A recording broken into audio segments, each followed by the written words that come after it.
जिस दिन मैंने अपनी पत्नी की बेवफाई की पुष्टि की, मैंने अलग कमरों में सोने पर सहमति जताई।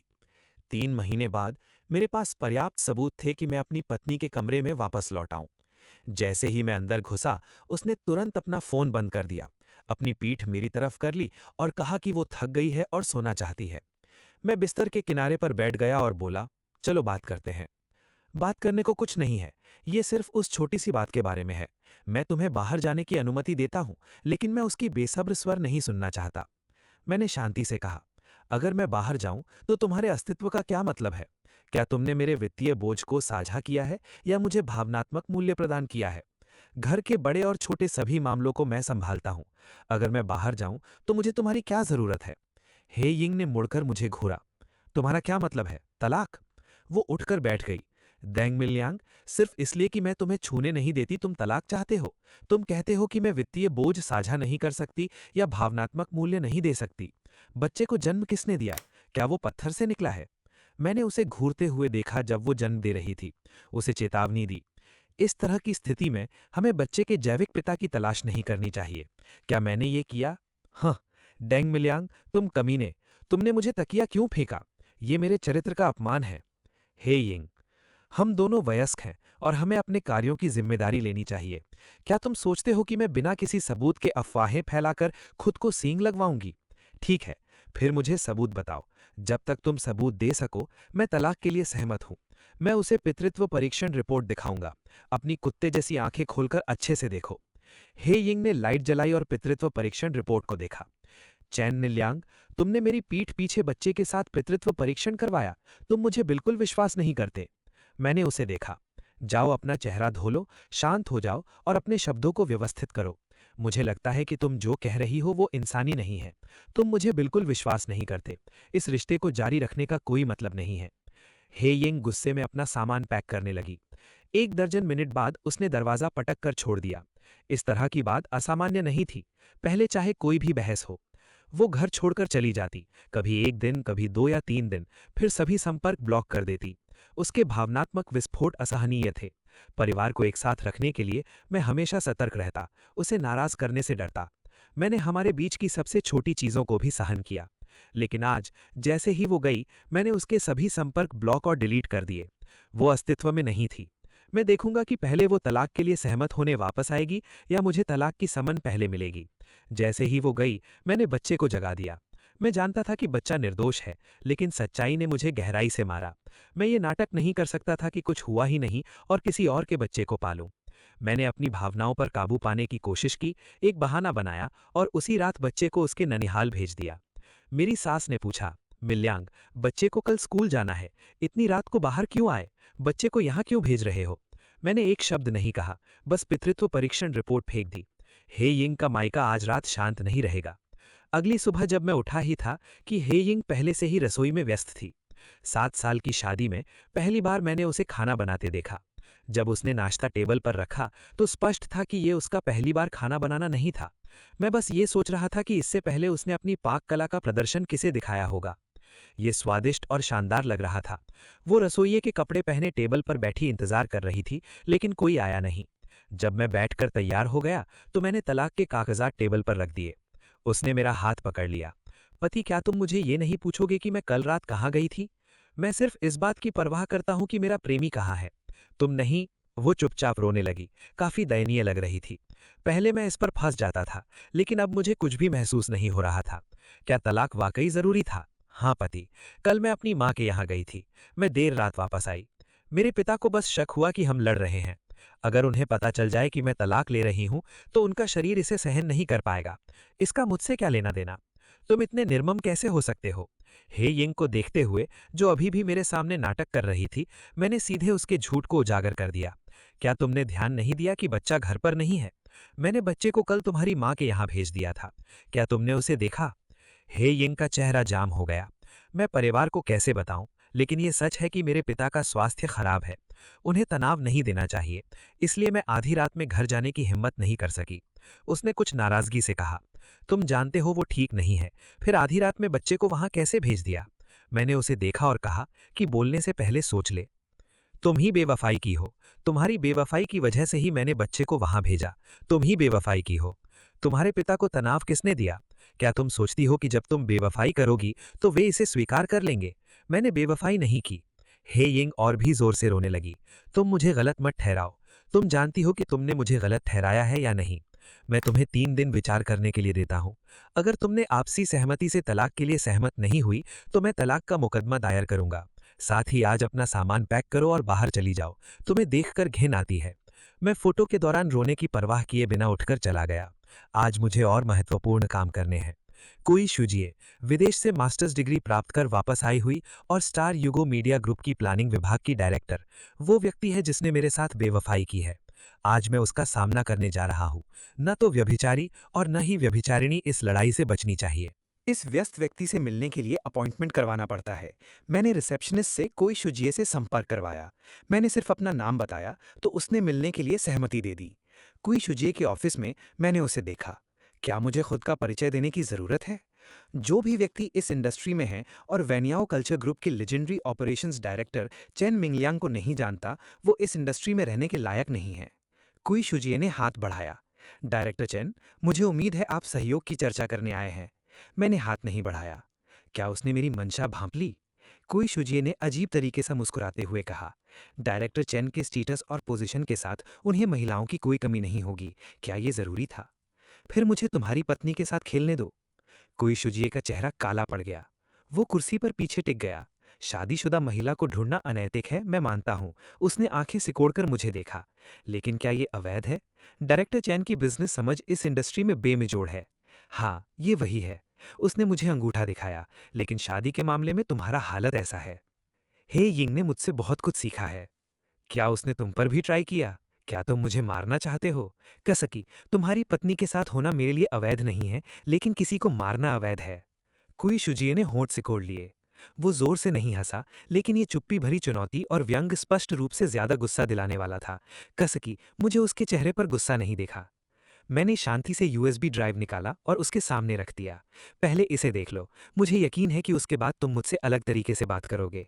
मैं उन लड़ाइयों में नहीं पड़ता जिन्हें मैं नहीं जीत सकता। मैं खुद को अपमानित करने यहाँ नहीं आया। मैं कोई शुजिए से 3 महीने पहले एक बिजनेस समिट में मिला था। उस समय मुझे लगा था कि वो मेरे बेटे से काफी मिलता जुलता है और जितना देखता उतना ही ज्यादा समानता महसूस होती। इसलिए मैंने पितृत्व परीक्षण करवाया, जिसने पुष्टि कर दी कि मेरा बेटा मेरा जैविक बच्चा नहीं है। पिछले 3 महीनों में मैंने बहुत जांच पड़ताल की और कोई शुजिए की पूरी जानकारी जुटा ली। वो और हेयिंग हाई स्कूल के क्लासमेट थे। बाद में वो विदेश पढ़ने चला गया और चीन वापस आकर अमीर परिवार में दामाद बना।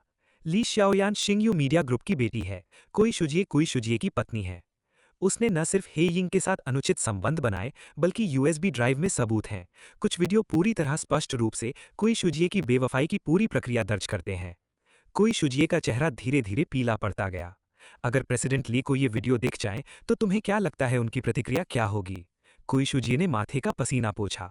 भाई चैन, ये दोनों तरफ से होता है। मैं इंसान नहीं हूं, लेकिन हे यिंग भी कोई अच्छी नहीं है। उसने मुझे पहले संपर्क किया था। हम दोनों पुरुष हैं। तुम समझते हो कि जो महिला खुद को फेंक दे उसे मना करना मुश्किल होता है। ठीक है, मैंने पूछा, क्योंकि हम दोनों पुरुष हैं, क्या तुम समझते हो कि सींग लगने का एहसास कैसा होता है? कोई शुजिए का चेहरा और भी काला पड़ गया। वो समझता था क्योंकि वो दामाद था और ली शाओयान को कंट्रोल नहीं कर सकता था। ली शाओयान ने कई पुरुषों को रखा था, लेकिन हकीकत क्रूर थी। उनके स्टेटस और पोजीशन बराबर नहीं थे। ली शाओयान बाहर अफेयर कर सकती थी, लेकिन वो नहीं कर सकता था। शायद उनके बीच समझौता था कि दोनों अपना अपना करें, लेकिन मेरे पास वीडियो होने से स्थिति बदल गई। जब तक मैं ये वीडियो एक्सपोज करूंगा, ये ली शाओयान के चेहरे पर तमाचा होगा और उसे प्रतिक्रिया देनी पड़ेगी। कोई शुजिए इसे स्पष्ट रूप से समझता था। भाई चैन, तुम्हारी क्या शर्तें हैं? बस नाम लो। जहां तक मेरी क्षमता है, मैं निश्चित रूप से मुआवजा दूंगा। मैंने चाय के कप की ओर देखा और वो जल्दी से पानी भरने लगा। मैं हाल ही में कई डोमिनेरिंग सीईओ नॉवेल पढ़ रहा था। हालांकि मैं डोमिनेरिंग सीईओ नहीं हूं, लेकिन फिर भी ये अनुभव करना चाहता था कि किसी को अपने पैरों में घुटनों के बल झुकाने का एहसास कैसा होता है। कोई शुजिए का चेहरा भयानक था, फिर भी वो घुटनों के बल बैठ गया। थप्पड़ थप्पड़ थप्पड़। मैंने दोनों हाथों से कुई शुजिए को कई थप्पड़ मारे। डायरेक्टर कुई, क्या किसी को मारना मेरे लिए अवैध है? कोई शुजिए ने चापलूसी भरी मुस्कान से कहा, दूसरों के लिए अवैध है। भाई चैन मुझे मार सकते हैं, ये मेरे लिए सम्मान है। मैं जानता हूं कैसे बात करनी है, इसलिए वे तुम्हें और कुछ थप्पड़ मारने दूंगा। कोई शुजिए ने बचने की हिम्मत नहीं की और थप्पड़ खाता रहा। मैंने उसे नीचे से देखा। चलो असली बात पर आते हैं। मैंने हे यिंग के बैंक स्टेटमेंट्स चेक किए। इन सालों में उसने कुल 1.06 मिलियन तुम्हें ट्रांसफर किए। ये मैच करता है ना? कोई शुजिए का चेहरा काला पड़ गया। ये मैच करता है। ब्याज ज्यादा नहीं है, इसे 1.2 मिलियन तक राउंड कर लेते हैं। कोई परेशानी? कोई परेशानी नहीं। कोई शुजिए ने आसानी से जवाब दिया। कितना समय लगेगा? अधिकतम 3 दिन। तुम इतने अच्छे हो, मुझे तुम्हें मारने का मन नहीं कर रहा, मैंने कहा और उसे कुछ और थप्पड़ मारकर उठकर बाहर निकल गया। भाई चैन, मैं तुम्हें वीडियो कॉल कर रहा हूं। मैं मुड़ा और तुम्हारा परफॉर्मेंस देखूंगा। कोई शुजिए का चेहरा गंभीर था, लेकिन वो सिर्फ मुझे जाते हुए देख सकता था। कोई शुजिए से निकलकर मैं काम पर पहुंच गया। जिस दिन मैंने जाना कि मेरा बेटा मेरा नहीं है, उस दिन का गुस्सा अब मेरे नुकसान को वापस लेने और अपनी लाइफ को ट्रैक पर लाने के बारे में था। हे यिंग भविष्य में अतीत बनने वाली थी। लेकिन मुझे उम्मीद नहीं थी कि काम से वापस आने पर उस दिन हे यिंग अभी भी घर पर थी। न सिर्फ वो थी, बल्कि मेरे माता पिता और उसके माता पिता भी वहां थे। दोनों परिवारों ने शानदार भोजन तैयार किया था। टेबल पर 2 बोतल अच्छी शराब रखी थी। हे यिंग की आंखें थोड़ी लाल थीं, जैसे वो बहुत देर से रो रही हो। मिंगलियांग, मैं तुम्हारा इंतजार कर रही थी। हे यिंग तेजी से मेरी तरफ बढ़ी। मैंने उसकी कोट उतारने में मदद की कोशिश की, लेकिन घृणा से मैंने उसे टाल दिया। लगता था उसी ने दोनों परिवारों को बुलाया था। मैं उत्सुक था कि आगे क्या होगा। मैं देखना चाहता था कि वो दोनों परिवारों के सामने कैसे हैंडल करेगी। हम सबको साथ क्या करना था। मैं गया, दोनों परिवारों का अभिवादन किया और बैठ गया। हे यिंग जल्दी से आकर मेरे बगल में बैठ गई। उसने ब्रेड पॉक इंटेस्टाइन का एक टुकड़ा उठाकर मेरे बाउल में डाल लिया। ये तुम्हारा फेवरेट है, ट्राई करो। मैंने तुरंत बाउल को जमीन पर फेंक दिया। माहौल तुरंत तनावपूर्ण हो गया। मेरे पिता ने मुझे घूरा। ये कभी खत्म नहीं होने वाला। हे यिंग ने जल्दी से कहा, पापा, ये मेरी गलती है, ये मिंगलियांग की गलती नहीं है, ये सब मेरी गलती है। वो बात करते हुए आंसू पोंछने लगी, जैसे उसे बहुत बड़ा अन्याय हुआ हो। मिंगलियांग और शाओ यिंग ने हमें सब कुछ बता दिया। मेरी माँ ने मुझे देखा और जारी रखा, ये शाओ यिंग की गलती नहीं है। तुम्हारे माता पिता समझते हैं कि तुम परेशान हो। शाओ यिंग पीड़िता है, तुम उसके पति हो, इसलिए उसे पीड़िता के रूप में ज्यादा समझना चाहिए। मैंने हे यिंग को आश्चर्य से देखा। मुझे थोड़ी कंफ्यूजन है, क्या तुम मुझे बता सकती हो कि उसने क्या कहा? मेरी माँ ने हे यिंग को देखा। शाओ यिंग, क्या तुमने मिंगलियांग को अभी तक नहीं बताया? मैं हे यिंग ने मुझे देखा और फिर सिर झुका लिया। मैं अभी तक उसे कैसे बताऊं? मुझे डर है कि वो विश्वास नहीं करेगा। चिंता मत करो, तुम्हारे पापा जानते हैं कि तुम अच्छी लड़की हो। मेरी माँ ने उसे थोड़ा सांत्वना दी। तुम खुद ये बात उठाने में शर्मिंदा हो, इसलिए मुझे बताने दो। मिंगलियांग, बच्चा तुम्हारा नहीं है, लेकिन ये शियाओ यिंग की मर्जी से नहीं हुआ। जिस साल तुमसे उसकी शादी हुई, उसके सभी क्लासमेट शादी में आए थे। उसके बाद वो उनके साथ घूमने गई और किसी कमीने ने मौका देखकर उसे नशे में धुत कर दिया। शियाओ यिंग नशे में होने के कारण बलात्कार का शिकार हो गई। शियाओ यिंग और तुम अभी अभी शादी करके आए थे, वो बहुत डरी हुई थी और तुम्हारे सामने इसका सामना करने की हिम्मत नहीं कर सकी। तुम्हें बताने की तो बात ही छोड़ दो। किसी को उम्मीद नहीं थी कि वो उसके बच्चे से गर्भवती हो जाएगी। मेरी माँ का चेहरा अच्छा नहीं था जब वो बोल रही थीं। स्पष्ट था कि वो भी इसे स्वीकार नहीं करना चाहती थीं। उसने जारी रखा, कोई नहीं चाहता था कि ये हो। ये समझ में आता है कि शियाओ यिंग उस समय तुम्हें बताने की हिम्मत नहीं कर सकी। मैं सख्त चेहरे के साथ हे यिंग को घूर रहा था। हे यिंग के आंसू और तेज हो गए। मिंगलियांग, मुझे बहुत अफसोस है, लेकिन उस समय मैं सच में बहुत डरी हुई थी। मुझे डर था कि अगर मैं तुम्हें बता दूंगी तो तुम मुझसे तलाक ले लोगे। मैंने ठंडे स्वर में पूछा, वो कमीना कौन था? दोनों परिवारों के माता पिता हे यिंग की ओर देखने लगे। मुझे ये जानने का अधिकार है कि वो जानवर कौन था जिसने तुम्हें चोट पहुंचाई। अगर संभव हो तो मैं अपनी मौजूदा क्षमताओं से उसे सजा दिलवाना चाहूंगा। मेरी सास ने जल्दी से कहा। शियाओ यिंग, मिंगलियांग के अब काफी विस्तृत संपर्क हैं। तुम मिंगलियांग को बता दो, शायद वो सच में तुम्हारी बदला दिलवाने में मदद कर सके। मैं हे यिंग हकलाने लगी। उसकी सिसकियां और तेज हो गईं। तुम उसे इसलिए नहीं बता रही हो क्योंकि तुम उसे बचाना चाहती हो। मिंगलियांग, तुम ऐसा कैसे कह सकते हो? मेरे पिता ने टेबल पर हाथ पटका। शियाओ यिंग उस पुरानी बात को याद नहीं करना चाहती, ये समझ में आता है। मेरी माँ ने जल्दी से बीच में बढ़कर कहा, पहले खाना खा लो, जब शियाओ यिंग तैयार हो जाएगी तब बात करेंगे। मैंने कुछ नहीं कहा, चुपचाप अपना फोन निकाला और कुई शुजिए को कॉल किया। मेरे घर आ जाओ, मुझे पता है तुम्हें एड्रेस बताने की जरूरत नहीं है। अभी भी ग्रुप फोटो के साथ नाटक करने की कोशिश कर रही हो। जब तक कुई शुजिए आता है, मैं देखूंगा कि वो कैसे हैंडल करता है। तुम दोनों परिवारों को बुलाकर नाटक करना पसंद करती हो ना, तो उसके माता पिता को भी देखने दो कि वो कैसी इंसान है। ये सुनकर कि मैं फोन पर बात कर रहा हूं, मैं चुपचाप खाना खाने लगा। मेरे पिता ने सिर्फ एक बार मुझे देखा। वे बात नहीं करना चाहते थे। मेरे ससुराल वाले कभी कभी मुझे देख रहे थे। बोलना चाहते थे लेकिन क्या बोले समझ नहीं आ रहा था। हे यिंग को नहीं पता था कि मैं किसे कॉल कर रहा हूँ। वो सिर झुकाए बैठी थी, मुश्किल से खाना खा रही थी, बस रो रही थी और दयनीय बन रही थी। सिर्फ मेरी माँ माहौल को सामान्य बनाने की कोशिश कर रही थी, कुछ छोटी मोटी बातें कर रही थीं। आधे घंटे बाद दरवाज़ा खुला। कोई शुजिए अंदर आया और रुक गया। उसने शर्मिंदगी भरे चेहरे से मुझे देखा। नर्वस होने की वजह से वो बेल बजाना भूल गया और सीधे कीपैड लॉक खोलकर अंदर आ गया। भाई चैन, ये कुछ दा होंग पाओ चाय है जो मेरे दोस्त ने वुईशान से लाया है। मैं तुम्हारे लिए ट्राई करने लाया हूँ। वो जल्दी से बात शुरू करने की कोशिश करते हुए सिगरेट, शराब और चाय का सामान रखने लगा। मैंने एक कुर्सी खींच दी, लेकिन कोई शुजिए सिर्फ कुर्सी के 1/4 हिस्से पर बैठने की हिम्मत कर सका। उसकी पीठ बहुत सीधी थी। हमारे माता पिता में से किसी को भी नहीं पता था कि ये कौन है। हे यिंग का चेहरा पहले से ही थोड़ा असहज हो चुका था। उसने मेरे पति को खींचा। ये कौन है? मैंने पहले कभी तुम्हारे बारे में इसके बारे में नहीं सुना। वो मुंह खोलता रहा, जबकि लगातार मुझे अर्थपूर्ण नजरों से देख रहा था। वो डरा हुआ था, दोनों परिवारों के सामने एक्सपोज होने से डरा हुआ था। मैंने उसे बोलने का मौका नहीं दिया और सीधे पूछ लिया, डायरेक्टर कुई, हे यिंग कह रही है कि जिस साल हमारी शादी हुई तुमने उसे नशे में होने का फायदा उठाया। मेरे सवाल के साथ ही माहौल तुरंत बदल गया। कोई शुजिए के माथे पर पसीना छूट गया। उसने मुझे देखा, जवाब देने का तरीका समझ नहीं आ रहा था, लेकिन फिर उसने चुपके से अपना फ़ोन निकाला और मुझे तेज़ी से टेक्स्ट मैसेज टाइप कर भेजा। भाई चैन, मैं कहूँ कि मैं उसे टेस्ट कर रहा था या उसे बहलाने की कोशिश कर रहा था, या मैं तुम्हारे रिश्ते को बचाने में मदद करूं और बलात्कार मान लूं। कोई निशान मत छोड़ना। वे शुजिए स्पष्ट रूप से बहुत सतर्क था। अगर वो बिना सोचे समझे मान लेता और रिकॉर्ड हो जाता तो वो सच में जेल जा सकता था। वो डर रहा था कि मैं उसके लिए जाल बिछा रहा हूँ, लेकिन मेरे पास वीडियो था।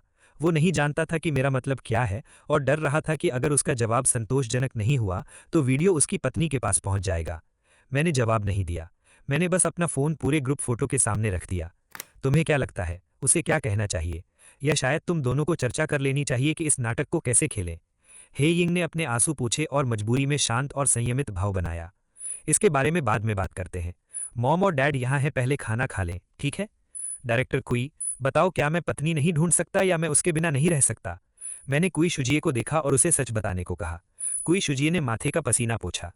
उस समय तुम्हारी शादी से पहले हे यिंग मेरे पास आई थी और प्री वेडिंग इंडल्जेंस चाहती थी। वो खुद मुझे बहलाने आई थी। बाद में शादी के बाद उसने कहा कि वो एक्साइटमेंट चाहती है और बहुत हो चुका है। हे यिंग अचानक चीखी और टेबल उलट दी। तुम मुझे इस तरह क्यों मजबूर कर रहे हो? चेन मिंगलियांग, तुम मुझे इस तरह क्यों मजबूर कर रहे हो? मेरे माता पिता यहाँ हैं। तुम ये बातें क्यों कह रहे हो? मेरे पापा का स्वास्थ्य अच्छा नहीं है। क्या तुम उन्हें गुस्सा दिलाकर मारना चाहते हो? मैंने अपने कपड़ों पर गिरे तेल को पोंछा और कुई शुजिए को देखा। डायरेक्टर कुई, तुम कहते हो तुम महिलाओं को ट्रेन करना जानते हो। मैंने उसे 2 थप्पड़ मारे ताकि वो होश में आ जाए। थप्पड़, थप्पड़। 2 थप्पड़ों के बाद दुनिया 2 सेकंड के लिए शांत हो गई। फिर चीजें और भी ज्यादा अव्यवस्थित हो गई। ससुर और सास कुई शुजिए की तरफ झपटे। तीनों आपस में गुत्थम गुत्था हो गए और चिल्लाने लगे, लड़ाई बंद करो, लड़ाई बंद करो। उन्हें अलग करने के बाद ससुर ने हे यिंग को दिखा, फिर कांपते हाथ से उसे 2 थप्पड़ मारे। तू बेशरम कमीनी। हे यिंग को 2 थप्पड़ मारकर वो मुड़ा और चला गया। सास ने हे यिंग को देखा, आह भरी, और जल्दी से उसके पीछे भागी। मैं हे यिंग को देख रहा था, जो लगातार आंसू पोंछ रही थी और सिसक रही थी। अब अपना सामान पैक करो और निकल जाओ। चेन मिंगलियांग, तुम निर्दयी हो। मैं तुमसे नफरत करता हूं। हे यिंग ने दांत पीसे, आंखें गुस्से से फैलाई हुई थीं। जब उसने देखा कि मैं उसकी परवाह करने वाला नहीं हूं, तो उसने जबरदस्ती आंसू पोंछे और सामान पैक करने चली गई। भाई चेन, क्या मैं अब जा सकता हूं? तुम यहां हो ही गए हो तो किचन साफ करके जाना। कुई शुजिए क्लीनर में बदल गया। हे यिंग ने सामान पैक कर लिया। कुई शुजिए को फर्श पोंछते देखकर जटिल भाव के साथ मैंने दरवाजा जोर से बंद किया और चला गया। 1 दर्जन मिनट बाद घर में सिर्फ मेरे माता पिता और मैं रह गए थे।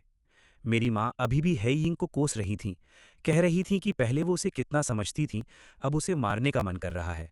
मेरे पिता ने देखा कि मैं इसे हैंडल कर सकता हूँ, तो उन्होंने आराम से पूछा कि क्या मैं कुछ पैसे दिलवा सकता हूँ ताकि उन्हें सांत्वना मिले। उन्होंने कहा कि वो निश्चित रूप से इसे हैंडल कर लेंगे, लेकिन वो खुश नहीं होंगे, फिर भी आत्महत्या नहीं करेंगे। मेरे माता पिता ने मुझे कुछ और सांत्वना दी और चले गए। हालांकि सिर्फ आधे घंटे बाद मेरे पिता ने फिर फ़ोन किया और कहा कि एक दुर्घटना हो गई है। जब मैं अस्पताल पहुंचा, मेरे ससुर को इमरजेंसी रूम में ले जाया गया था। मेरी सास और हे यिंग लगातार रो रही थीं। मेरी माँ लगभग 2 घंटे तक उन्हें सांत्वना दे रही थीं। सर्जरी खत्म हो गई, लेकिन स्थिति अच्छी नहीं थी। वो बच गए, लेकिन ये अनिश्चित था कि वो कब होश में आएंगे। सबसे अधिक संभावना थी कि वो वेजिटेटिव स्टेट में रहेंगे। हेयिंग लगातार चीख कर मुझे दोष दे रही थी कि मैं ही विनोवार हूँ। मैं उसकी परवाह करना नहीं चाहता था। मैंने अस्पताल में भर्ती की व्यवस्था में मदद की और अपने माता पिता के साथ चला गया। अगले दिन मैंने अपने वकील को अस्पताल में तलाक का समझौता पत्र पहुंचाने को कहा। वकील ने कहा कि हेयिंग की स्थिति थोड़ी असामान्य है। वकील के सामने मैंने तलाक का समझौता पत्र फाड़ दिया। 3 दिन बाद कुई शुजिए ने मुझसे संपर्क किया। उसने कहा कि हेयिंग उसके पास आई थी। हेयिंग उसे तलाक देने के लिए दबा रही थी और वो चाहता था कि मैं मदद करके हेयिंग को समझाऊं। उसने कहा कि वो मुझे और कुछ पैसे दे सकता है ताकि हेयिंग शांत रहे और फिलहाल तलाक ना ले। उसके बोलने के बाद मैंने फ़ोन काट दिया। मैं उसकी मदद कर रहा था और सोच रहा था कि मेरे पास जो वीडियो है वो ली शियायान के लिए कितना मूल्यवान है। 3 दिन बाद मैंने कंपनी के नीचे अपनी सास को देखा।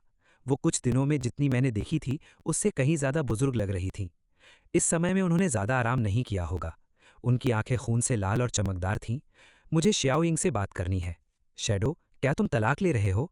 वरना उसे अपने आसपास रखने से मुझे तुम्हें धोखा देने के और मौके मिलेंगे। मिंगलियांग, तुम्हारे शब्द बहुत कठोर हैं। श्याओइंग ने चिष्टित गलती की है, लेकिन आजकल लोग बेचैन रहते हैं और बेवफाई की दर बहुत ज़्यादा है। कई जोड़े फिर भी साथ रहते हैं। मैं उसे देख रही हूँ, मुझे तुम्हारे लिए विश्लेषण करने दो। ज़्यादातर वे जोड़े जो बस साथ निभा रहे हैं, उनके बच्चे साथ होते हैं। उनमें से पीड़ित पूर्ण परिवार बनाए रखने के लिए बच्चों के लिए साथ रहते हैं। हालांकि वे अभी भी साथ हैं, लेकिन वे लंबे समय से अलग थलग हो चुके हैं। मुझे नहीं लगता कि मुझे इस फैक्टर पर विचार करना चाहिए। तुम क्या सोचते हो मिंगलियांग? तुमने बच्चे को बड़ा होते देखा है और तुम्हारे माता पिता उसे बहुत प्यार करते हैं। क्या तुम सच में उसे छोड़ने को तैयार हो? मेरे माता पिता भी उसे छोड़ने को तैयार हैं। एक शब्द आंटी ने उसे और भी बदसूरत बना दिया। मिंगलियांग, तुम श्याओइंग की आय भी जानते हो। बच्चे के पास तरह तरह के ट्यूशन क्लासेस हैं और वो उसे सपोर्ट करने में सक्षम नहीं है। ये भी निश्चित नहीं है कि तुम्हारे ससुर कब होश में आएंगे। मेरी मामूली पेंशन मुश्किल से अस्पताल के खर्चे को कवर करती है और ज़्यादा कुछ बचा नहीं है। अगर हम सच में तलाक ले लेते हैं तो श्याओइंग के साथ क्या होगा? मैंने जवाब में पूछा। क्या मुझे उसकी जीवन या मौत की चिंता करनी चाहिए?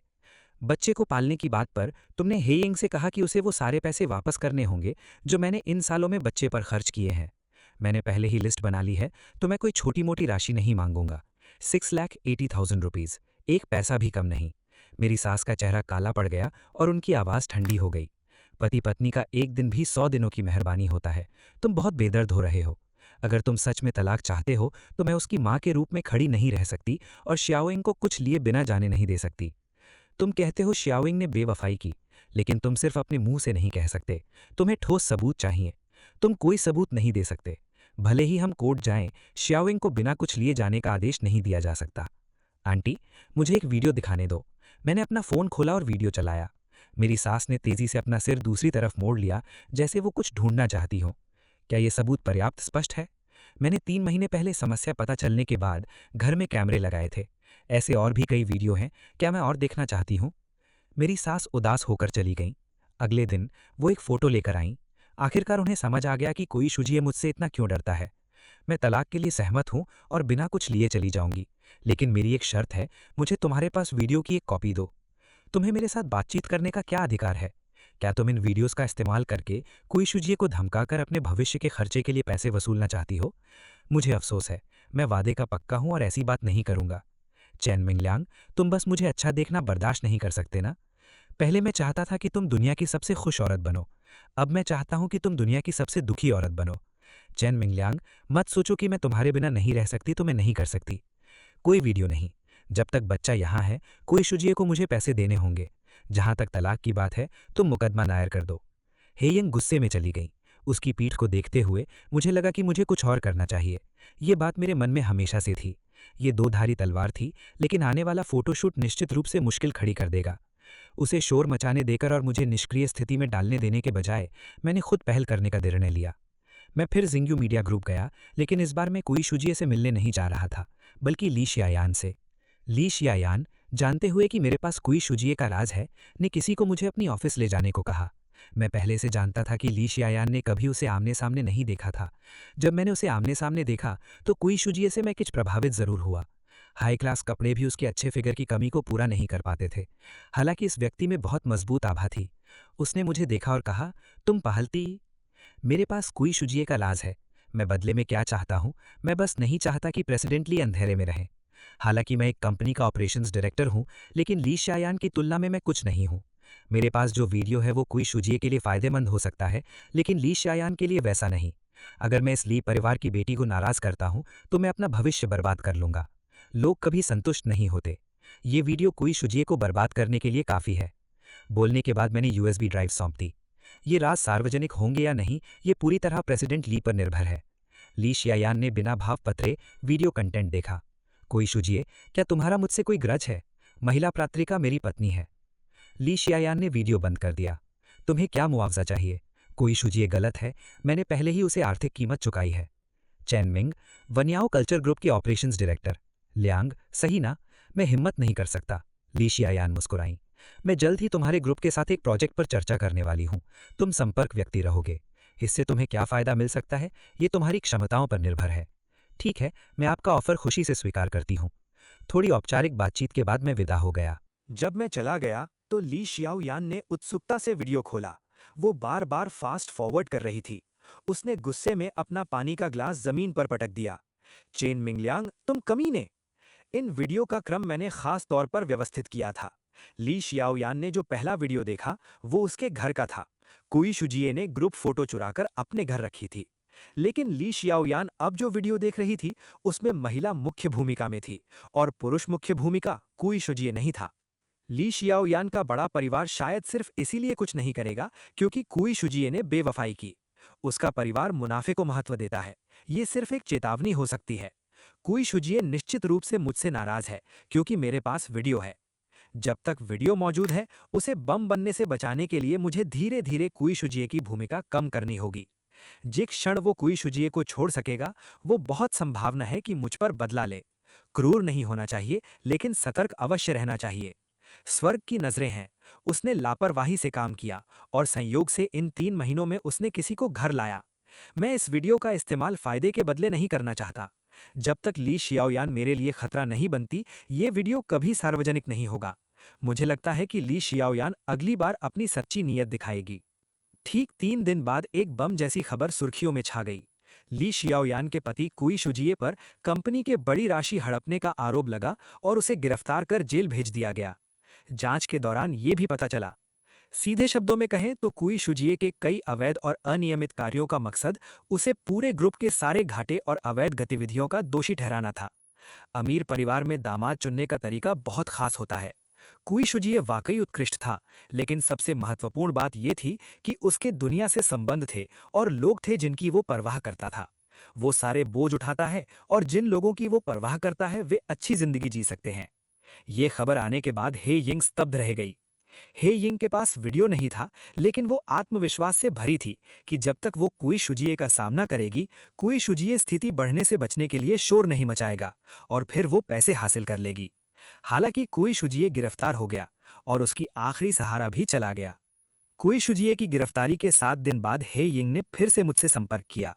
कोर्ट ने मुझे पहले ही कॉल कर लिया था और आज हे यिंग को समन भिजवा दिया। हे यिंग ने एक छोटी सफेद ड्रेस और पोनीटेल बनाकर पहनी थी।